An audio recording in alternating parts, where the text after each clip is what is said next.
Lymphatic filariasis, commonly known as elephantiasis, is a vector-borne disease being transmitted by different types of mosquitoes.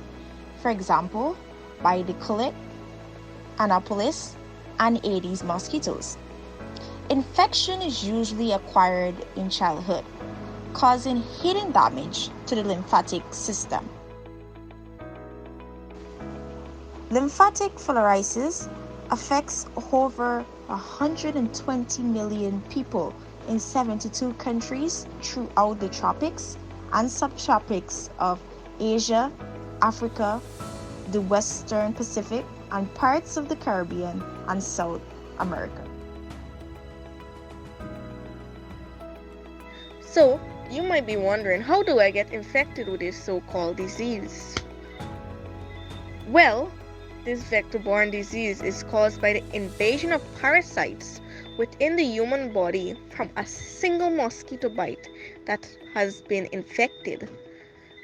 These parasites are classified as nematodes, which is commonly known as ringworms. Also, with that, there are 3 types of these filarial worms. The Wuchereria buncrafti. This one is responsible for 90% of the infection in the world. Secondly, the Brugia malaria. It's responsible for the remaining 10% infected cases around the world. And lastly, the Brugia tumori. This one is responsible for the distribution of the disease, but is not well known as the other 2.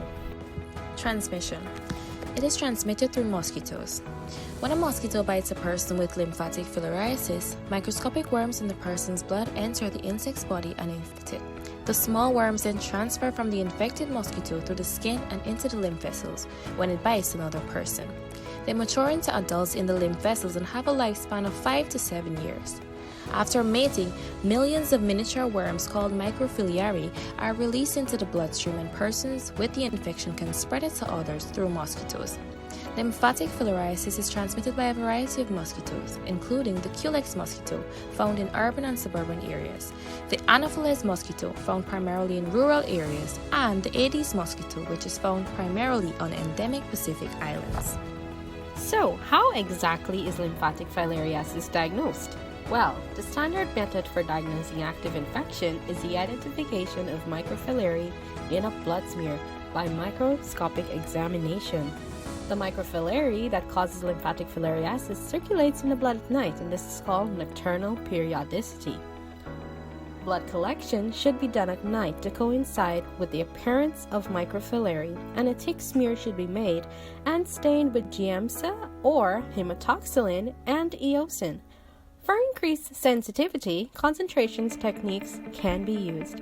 Other methods used to diagnose lymphatic filariasis may include ultrasonography, X-ray diagnosis, immunochromatographic test, lymphoscintigraphy, quantitative blood count, and hematology. The signs and symptoms of lymphatic filariasis may include inflammation, lymphedema, tissue swelling, or elephantiasis, enlargement of an area of the body, especially the limbs, hydrocele, swelling and fluid buildup in the scrotum, and edema, swelling and fluid buildup in your arms, legs, breasts, and female genitals. When treating filaria, the main goal is to kill the adult worms. Diethylene carbamazine citrate, or DEC, is used to treat lymphatic filariasis. For adults and children less than 18 months, the treatment is either done 1 day or occur for 12 days. A 12 to 21 day treatment is also recommended.